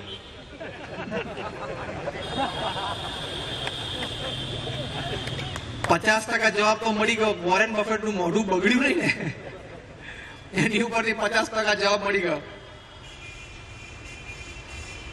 I am reminded of a story. એક વખત એક કપલને 50 વર્ષ લગ્ન જીવનને પૂરા થયા. They were sitting on the dais, friend circle, relatives બધા બેઠા હતા. એમાંથી કોઈ આવો પ્રશ્ન પૂછ્યો કે 50 વર્ષનું સુખી લગ્ન જીવન એનું રહસ્ય શું? એટલે પેલા જેન્ટલમેને કહ્યું, રહસ્ય સિમ્પલ છે. The most important decisions હું લઉં અને મારા પત્ની આ જ પાડવાની, અને લેસ ઇમ્પોર્ટન્ટ ડિસિઝન્સ હોય ને પત્ની લે અને હું આ પાડી દઉં, કરને વાંધો નહીં, કરી નાખે. બધા એમ છે આવી રીતે તો 50 વર્ષ ચાલે નહીં. એક ટ્રેક્ટર નું પૈડું ને એક સ્કૂટર નું પૈડું, એમ થોડે ચાલે વાહન. પણ બહુ કોઈ બુદ્ધિશાળી વ્યક્તિ સભામાં બેઠેલા, એને કીધું કે ઇફ યુ ડોન્ટ માઇન્ડ, કયા ઇમ્પોર્ટન્ટ, વેરી ઇમ્પોર્ટન્ટ ડિસિઝન્સ તમે લો અને the lady she simply has to follow અને યસ બોલે, અને લેસ ઇમ્પોર્ટન્ટ ડિસિઝન્સ જે લેડી લે અને તમે કહો હા કર, એ કયા? ઇફ યુ ડોન્ટ માઇન્ડ થોડા એક્ઝામ્પલિફાય કરો. એટલે કે સિમ્પલ, જે લેસ ઇમ્પોર્ટન્ટ ડિસિઝન્સ છે જે મારા વાઈફ લે અને હું આ પાડી દઉં. કયું હાઉસ પરચેસ કરવું એ નક્કી કરે, હું આ પાડી દઉં. ઇન્ટિરિયર શું કરવું એ નક્કી કરે, હું આ પાડી દઉં. કઈ કાર લેવી એ નક્કી કરે, ચિલ્ડ્રનને કયા સ્કૂલમાં મોકલવા એ નક્કી કરે, પછી ઇવનિંગ્સમાં ક્યાંય બહાર જવાનું હોય તો એ નક્કી કરે, વીકેન્ડ્સમાં ક્યાંય પિકનિક ઉપર જવાનું હોય, વન નાઇટ આઉટ હોય તો એ લોકો નક્કી કરે. એ બધું એને કે આપણા રિલેટિવ્સમાં કોની સાથે કેટલો કેવો સંબંધ રાખવો એ બધું એ નક્કી કરે. લગ્ન પ્રસંગે ક્યાં કેટલો ચાંદલો કરવો એ નક્કી કરે. છોકરાઓને ટ્યુશન પણ એ નક્કી કરે. એ લોકોને જીમમાં, ડાન્સમાં ક્યાંક મોકલવા તો એ નક્કી કરી નાખે. એટલે car, house, children, admission, school, relations બધું એ નક્કી કરી નાખે, હું આ પાડી દઉં. એટલે લેસ ઇમ્પોર્ટન્ટ ડિસિઝન્સ બધા એ લઈ લે.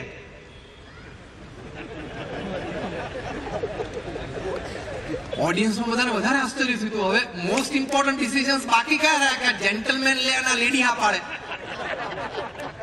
અઘરું ને, આમાં તો એક ડિસિઝન બાકી જ ન રહ્યા. Somebody in the audience, he raised his hand, gentlemen, if you don't mind, can you list out the most important decisions that you take? And the lady simply follows. કયા છે decisions? કે તો ખરા.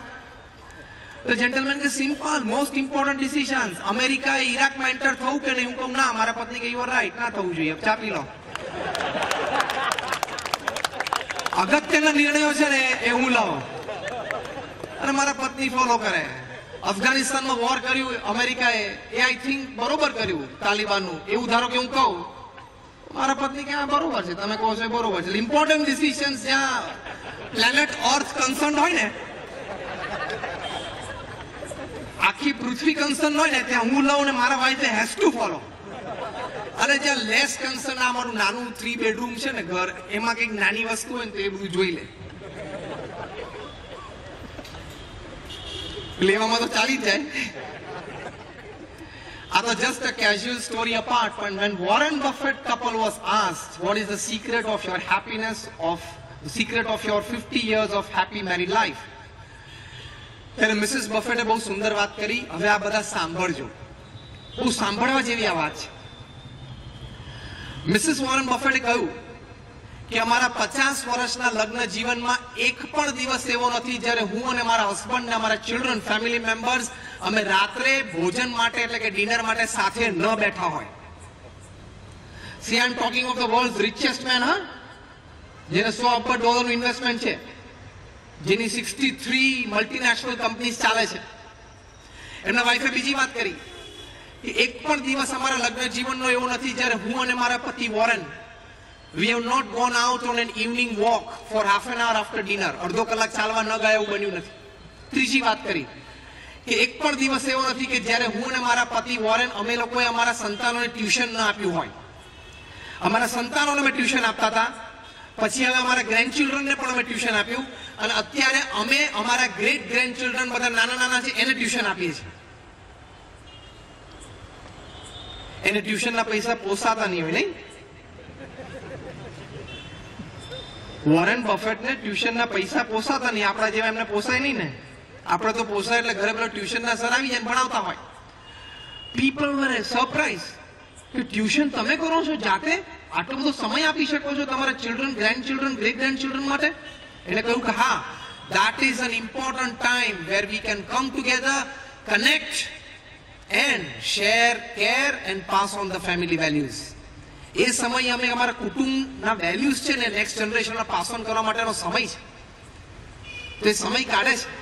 એની માટે મિસિસ વોરેન બફેટે કહ્યું કે સાંજે 6 વાગે વોરેન બફેટ ફોન ઓફ કરી દે.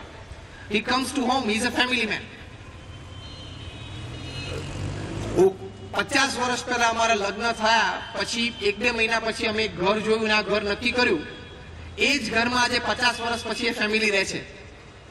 Same 3 bedroom hall kitchen house. જે વ્યક્તિને દુનિયાના 50 મોટા દેશોમાં 50 મોટા મેન્શન્સ પોસાય, એ વ્યક્તિ એક 3 બેડરૂમ હોલ કિચનમાં સુખીથી એક ફેમિલી સાથે રહે છે. They know what is a family, they know what is family values, they know what is family happiness. એને ખબર છે. તો વોરેન બફેટ જો આટલો બધો સમય આપી શકે તો તમે આપી શકો? હા કે ના? હા કે ના? જો હા ખરેખર હોય ને તો કાલે વર્કિંગ ડે છે, ટ્રાય તો કરો સાંજે 7 વાગે phone.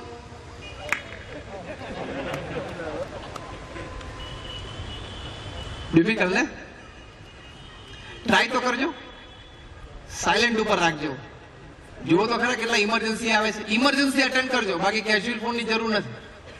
You can find time, તો તમે એને સમય આપી શકશો, નહીં તો સમય નહીં આપી શકો. અને ખાસ કરીને કદાચ ઘરમાં ફિનાન્શિયલ કન્સ્ટ્રેન્ટ્સ હોય તો જ લેડી મેમ્બરે જોબ કરવી જોઈએ. બાકી ખાલી એસટી માટે ખૂબ સારું ભણેલા છે અને એક ક્લાસ છે, મારે કરવી છે જોબ, મારું કરિયર બનાવવું છે, એની માટે જો એ જોબ કરે તો ચોક્કસ ફેમિલી યુનિટી, ફેમિલી હેપીનેસ અને ચિલ્ડ્રનના અપબ્રિંગિંગમાં પ્રશ્ન આવવાના જ.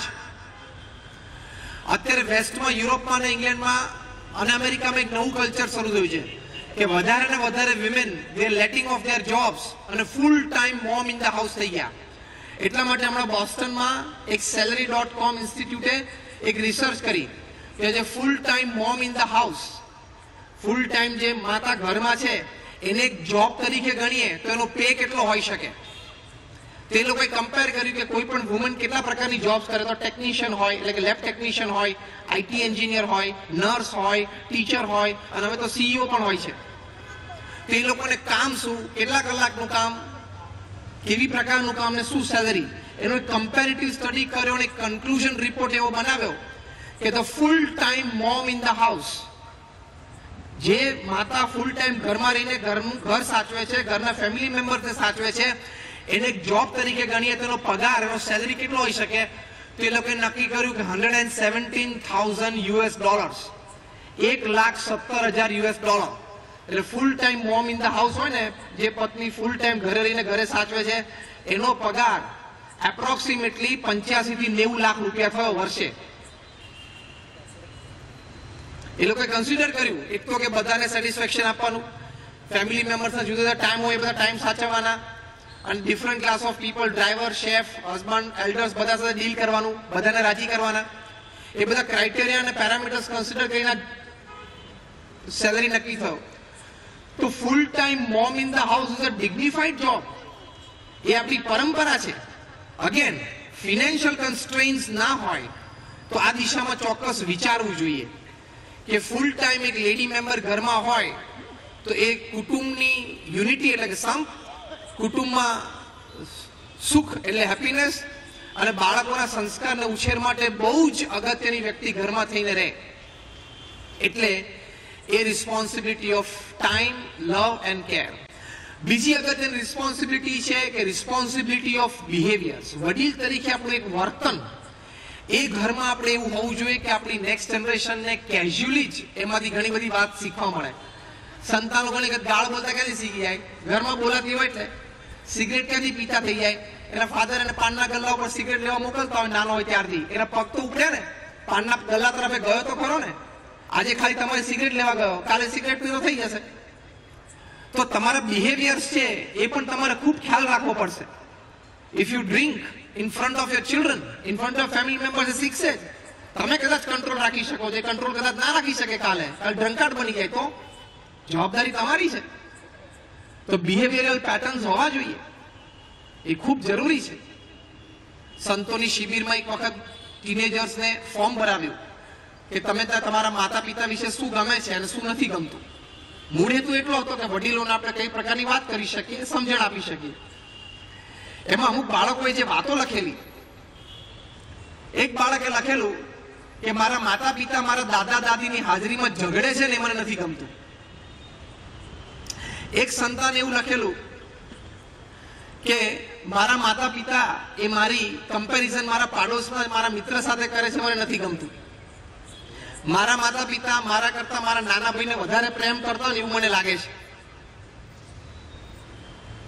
તો આવું બધું નાના બાળકોને ખબર પડે છે, એમને બધી જ ખબર પડે. એક બાળકે તો એવું લખેલું કે મારા માતા પિતા જે રીતે મારા દાદા દાદીને ટ્રીટ કરે છે ને એ મને નથી ગમતું. હવે ધ્યાન રાખજો, ઘરે વૃદ્ધ માતા પિતાને જે ટ્રીટમેન્ટ તમે અત્યારે આપો છો અથવા તમારા પત્ની આપે છે, you remain ready for the same treatment 20 years hence. 20 વર્ષ પછી એ ટ્રીટમેન્ટની તૈયારી રાખજો. તમારા વૃદ્ધ માતા પિતા અત્યારે તમારાથી અલગ રહેતા હશે because of many reasons. We don't want to go deep into those reasons. પણ દૂર રહેતા હશે, જુદા રહેતા હશે અને તકલીફ ભોગવતા હશે.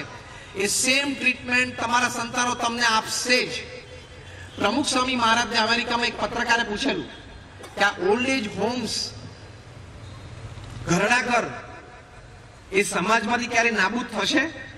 પ્રમુખ સ્વામી મહારાજે સ્પોન્ટેનિયસ બહુ સુંદર ઉત્તર આપેલો, હા થશે. ક્યારે? કે જ્યારે ચાઇલ્ડ કેર સેન્ટર્સ નીકળી જશે ત્યારે.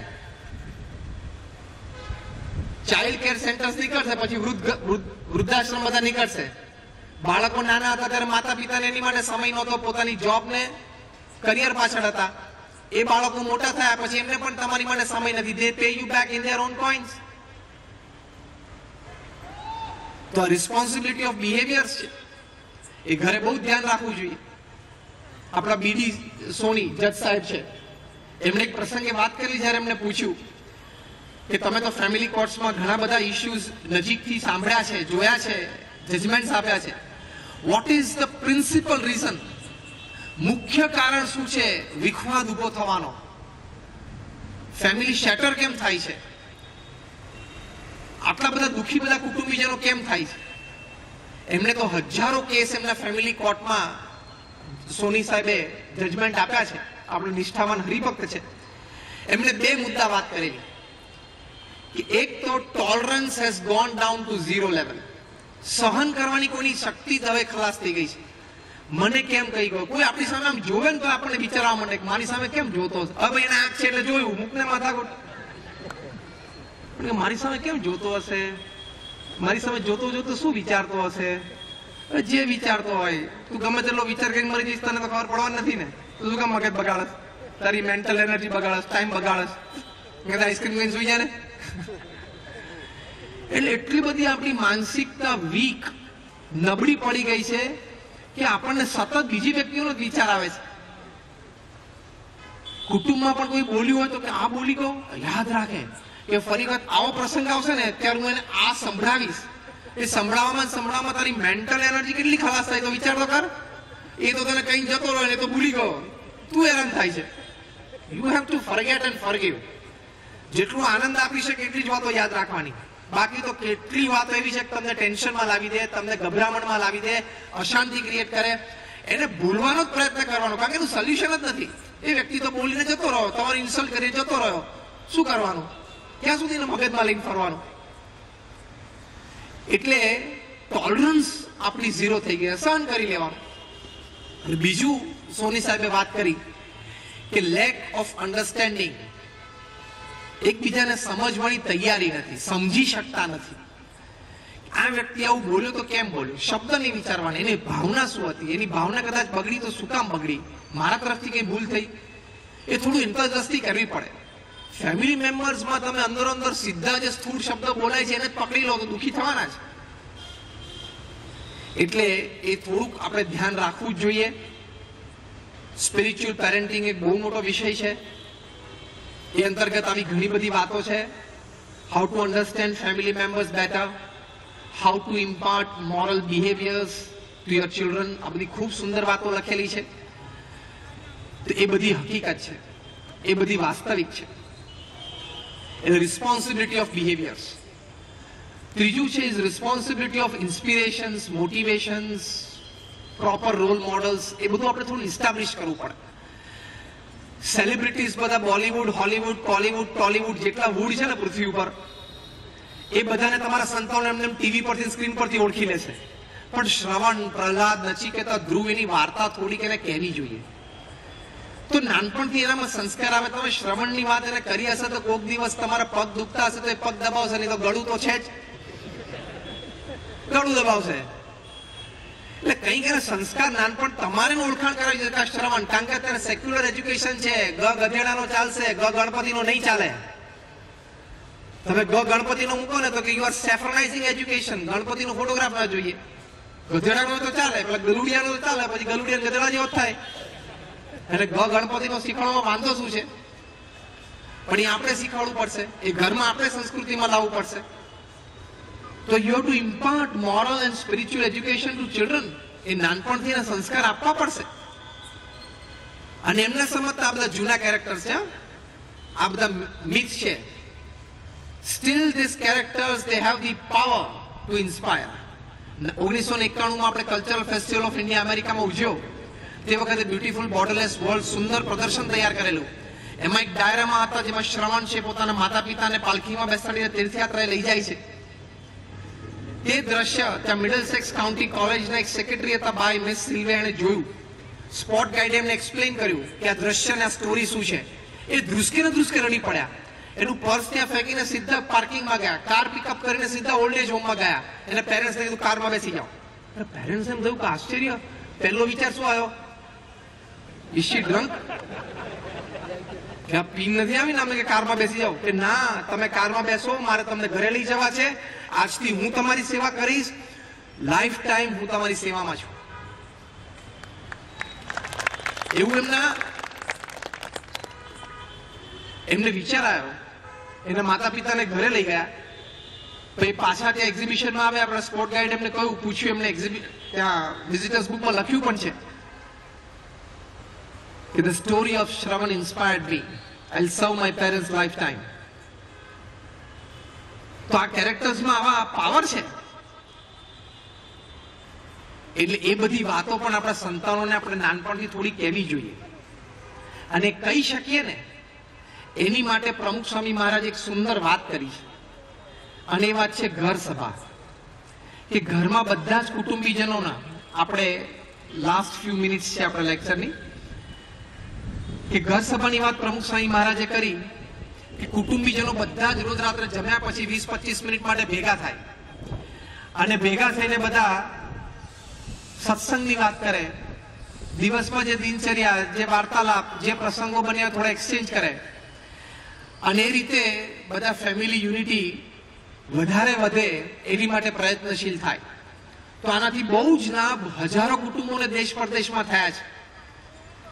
કે 20-25 મિનિટ માટે બધા જ કુટુંબીજનો without the help of the dinner plate and without the help of the TV set સાથે બેસવાનું. પ્રથમ 5 મિનિટ ભગવાનનું નામ સ્મરણ થાય. પછી કોઈ ધાર્મિક ગ્રંથ વંચાય. રામાયણ છે, મહાભારત છે, એવો ગ્રંથ 10-15 મિનિટ માટે વંચાય. છેલ્લે ભગવાનની આરતી થાય. બધા એકબીજાને પગે લાગીને છૂટા પડે. આખા દિવસની હેપનિંગ હોય 5 મિનિટમાં શેર થાય. તમને એમ લાગે કે આ વાત ઓર્થોડોક્સ છે, પણ લેટેસ્ટ મોડર્ન રિસર્ચ પ્રમાણે આ વાત છે એ વિશ્વ શાંતિ માટે સૌથી અગત્યની વાત છે. University of Columbia, University of માયામીમાં હમણાં રિસર્ચ થઈ અને એ લોકોએ આ ઘર સભાની વાત કરી. તમે એની વેબસાઇટ ઉપર જજો. યુનિવર્સિટી ઓફ કોલંબિયામાં એ લોકોએ 8 વર્ષના ગાળામાં 1 lakh families across 5 continents, across caste, creed, colour, એ લોકોએ સર્વે કર્યો. અને એમાં કહ્યું કે જે ફેમિલીઝમાં ભગવાન પ્રત્યેની શ્રદ્ધા છે, જે ફેમિલીઝમાં એક રેગ્યુલર રિલિજિયસ રિચ્યુઅલ થાય છે, એટલે અગર સવા regular religious ritual coming together શબ્દ વાપરાયો છે.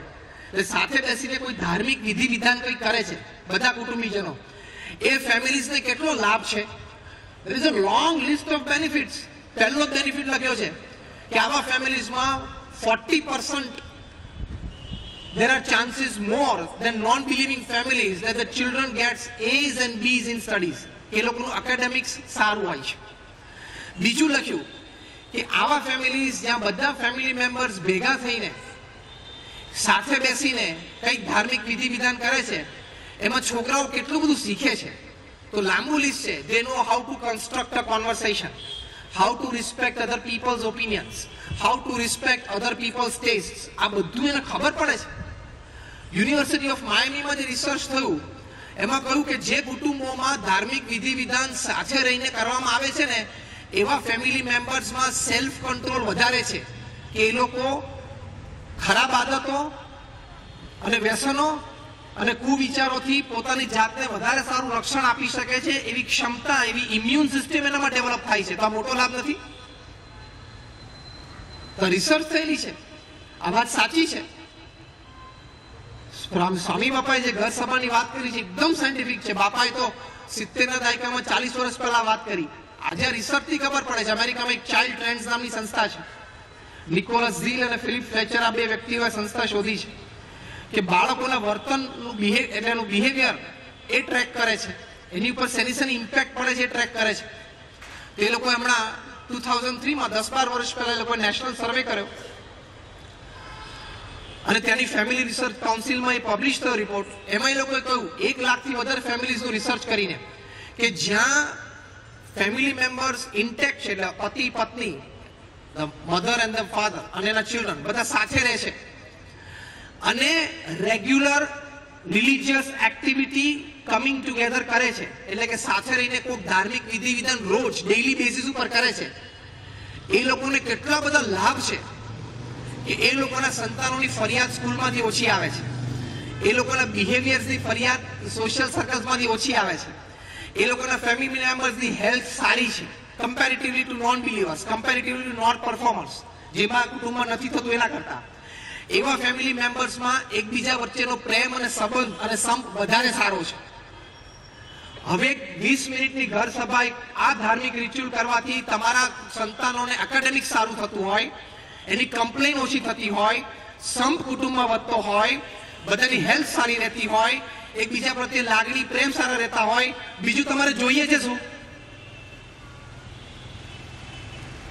એઝ અ ફેમિલી બીજું તમારે જોઈએ છે શું? તો આટલો લાભ તો ઘર સભાથી થાય જ છે. સ્વામી બાપાએ તમને વર્ણવ્યો છે.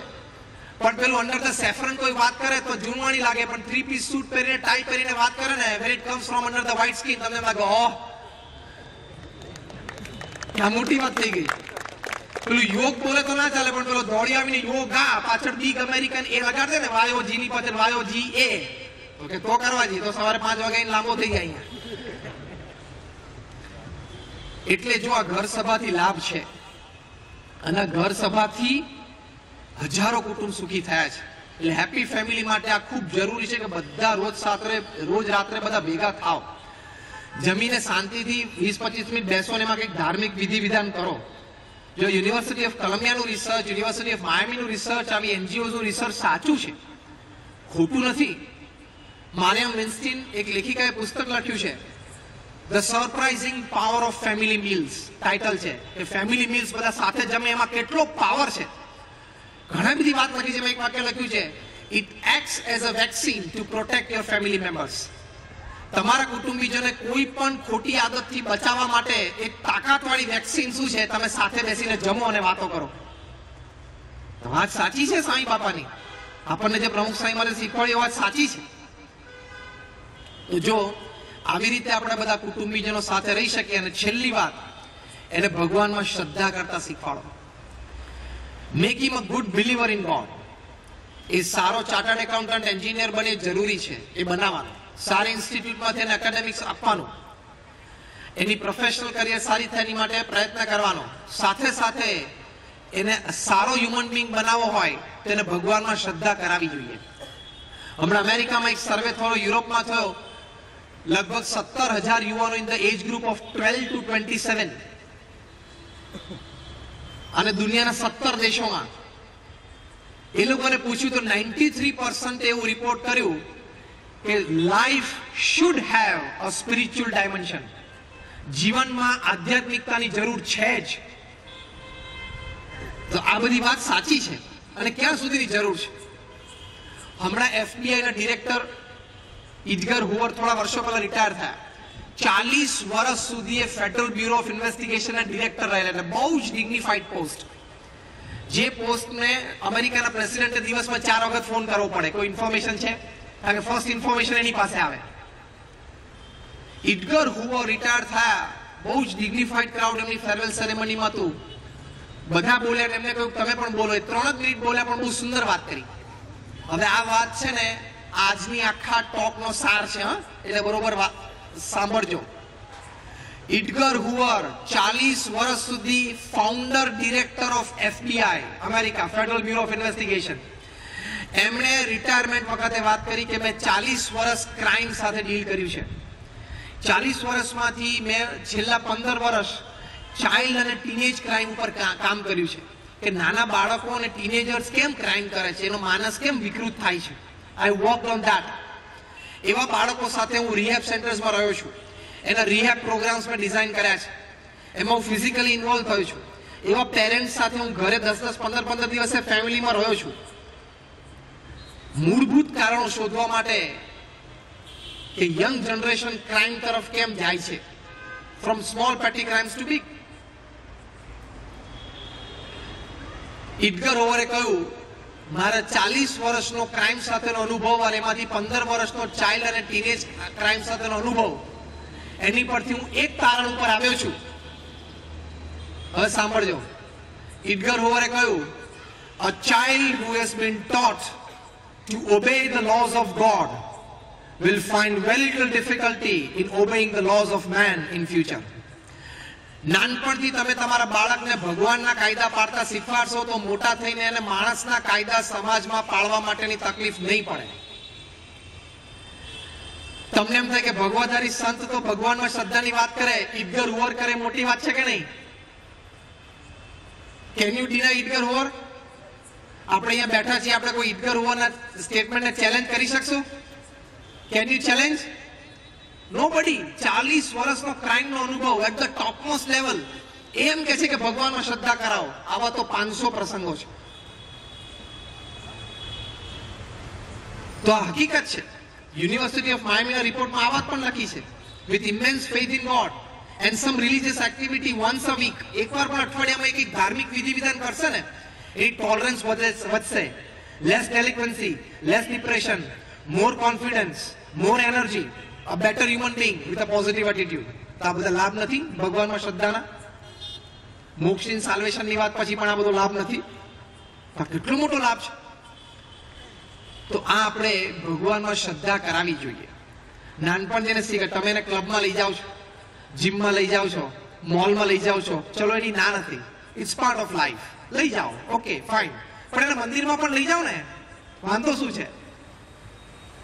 મંદિરમાં પણ લઈ જાઓ ને, એને પણ ઓળખાણ કરાવો ને કે ભગવાન રામ છે, ભગવાન કૃષ્ણ છે, ભગવાન સ્વામિનારાયણ છે, એમનું જીવન ચરિત્ર આ છે, ઇન્સ્પિરેશન છે. તો એ આપણે કરવું જોઈએ. એટલે ફેથ, ભગવાનમાં શ્રદ્ધા કરાવશો તો એડગર હુવરે કીધું પૃથ્વી પરથી ક્રાઇમ ઓછા થશે. આપણી બધાની ઈચ્છા છે કે પૃથ્વી પરથી ક્રાઇમ ઓછા થાય. Yes or no? Raise your hands. આપણા બધાની ઈચ્છા છે કે પૃથ્વી પરથી ક્રાઇમ ઓછા થાય, બરોબર? તો ક્રાઇમ માટેનો જે મોટામાં મોટો માણસ કહેવાય અભિપ્રાયની દ્રષ્ટિએ એડગર હુવર, 40 વર્ષ સુધી FBI હેડ તરીકે, એ કહે છે કે ભગવાનમાં શ્રદ્ધા નાનપણથી કરાવો, તે સારો માણસ બનશે તો પૃથ્વી પરથી ક્રાઇમ ઓછા થશે. આ મૂળભૂત ઉપાય છે.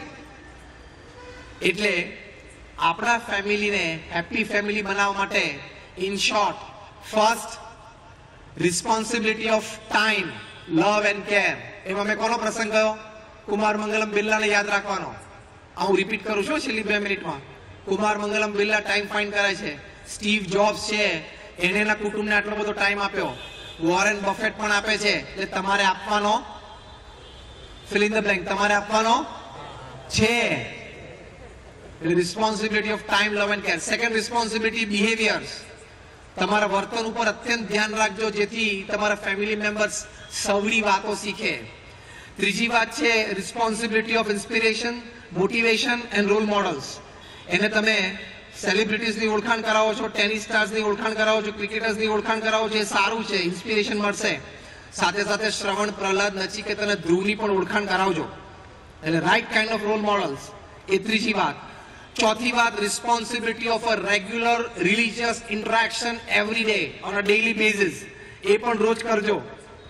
તો તમને એમાંથી ખૂબ મોટો લાભ થશે. યુનિવર્સિટી ઓફ કોલંબિયા, માયામીની આ બધી રિસર્ચ છે. રશિયામાં તો હમણાં બિલ પાસ થાય છે, રશિયન પાર્લામેન્ટને છે ડ્યુમા કહેવાય, DUMA. ડ્યુમામાં હમણાં બિલ પાસ થાય છે કે એન્ટાયર રશિયામાં રાત્રે 9 વાગ્યા પછી 14 વર્ષથી નાનું કોઈ સંતાન રોડ ઉપર એકલું જોવે એટલે એના માતા પિતાને જેલ થશે. 14 વર્ષથી નાનું સંતાન રાત્રે 9 વાગ્યા પછી એકલું રોડ ઉપર હોવું જ ના જોઈએ. એ બિલ પાસ કરવા માટેનું કારણ મૂક્યું છે રશિયન પાર્લામેન્ટે. સાંભળજો, to move out after 9 PM for children under 14 is very harmful for their morals. Russian પાર્લામેન્ટે મૂક્યું છે કે રાત્રે 9 વાગ્યા પછી 14 વર્ષથી નાના બાળકે બહાર જવું એ એના નૈતિક જીવન માટે અત્યંત હાનિકારક છે. એટલે બિલ પાસ કરે છે પાર્લામેન્ટમાં. મૂર્ખ હશે બધા? Responsibilities of a regular religious interaction આ કરવું જ પડશે. અને છેલ્લી વાત જે આપણે કરી, responsibility of developing faith in God in the hearts of all your family members. દરેક કુટુંબીજનને ભગવાનમાં શ્રદ્ધા જાગે એવું આપણે વર્તન, એવું ઘરમાં વાતાવરણ ઊભું કરવું જોઈએ. તો ઇડગર હુવર FBI ના ડિરેક્ટરે કહ્યું કે ક્રાઇમ સમાજમાંથી ઓછો થશે. તો 5 વાતો આપણે યાદ રાખીશું તો આપણું ફેમિલી વધારે સુખી થશે, સંપથી રહી શકીશું, શાંતિ વધારે રહેશે, આપણા કુટુંબીજનો બધાને પણ ખૂબ આનંદ રહેશે. એટલે આજે ભગવાન સ્વામિનારાયણને, ગુરુહરિ પ્રમુખ સ્વામી મહારાજને પ્રાર્થના છે કે આ બધી વાતો આપણને વિશેષ સમજાય, આપણા હૃદયમાં સ્થિર થાય, આપણા વર્તનમાં આવે અને આપણા કુટુંબીજનો આપણે ખૂબ શાંતિથી, સંપથી, પ્રેમથી સાથે રહી શકીએ. એ ખાસ બધાને પ્રાર્થના. જય સ્વામિનારાયણ.